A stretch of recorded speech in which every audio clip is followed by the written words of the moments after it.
My name is Melanie Lee Machen, and I'm a teacher at Benton High School. I am with my TC group today to talk a little bit about the Easy to Love movement. So, go ahead and introduce yourself. I'm JC Kahn. And I'm Emily Cossack. And we are the best TC group at Benton High School. The Easy to Love movement is something that I came up with, but it definitely could not have been done without my TC group. So it all started one semester when I was teaching the reading language class for the first time. And we shared one particular student who was so easy to love.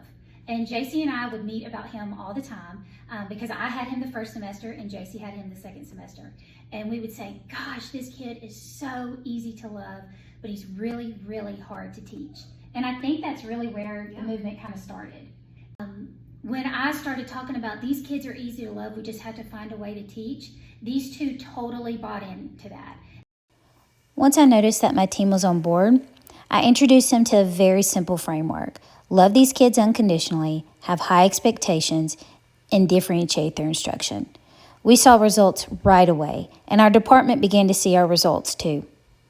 The other grade levels began to notice is we were having results with these kids that were unprecedented. Like they were achieving things that they had not before. And when they were going to their next year's class, they were backtracking a little bit. And the teachers were like, what are y'all doing in ninth grade to get these kids to trust you, to learn, to behave for you? And then that's when we started to tell them, like, we have this connection with these kids. We love these kids. It all starts there. I agree with that, and I think that's something, this is my second year at Benton High School, coming from a lower grade, but like that is something that I feel like I've really gotten from these two is like your number one strategy before anything else is to love these kids. And it's not hard. It's really, like she said, it's not hard when you think about the things they've come from, the things they've overcome, and just who they are. And that is your number one strategy, because everything else falls into place after that. When you love them, they're going to work harder for you. Their test scores are going to go up. Their behavior is going to improve. When you see the good in them, when you see that, they see it in themselves and they want to be better. And I feel like that's something that I feel, I knew that in elementary, but coming and working with these ladies has really just changed the way I teach.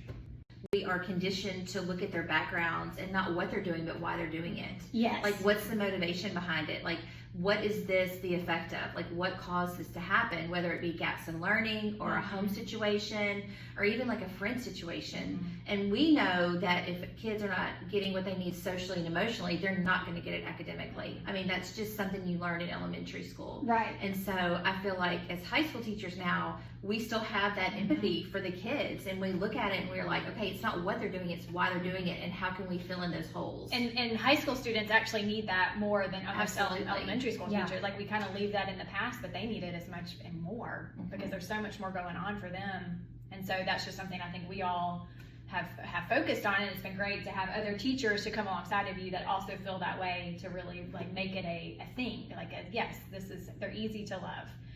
How do we teach them? Yeah.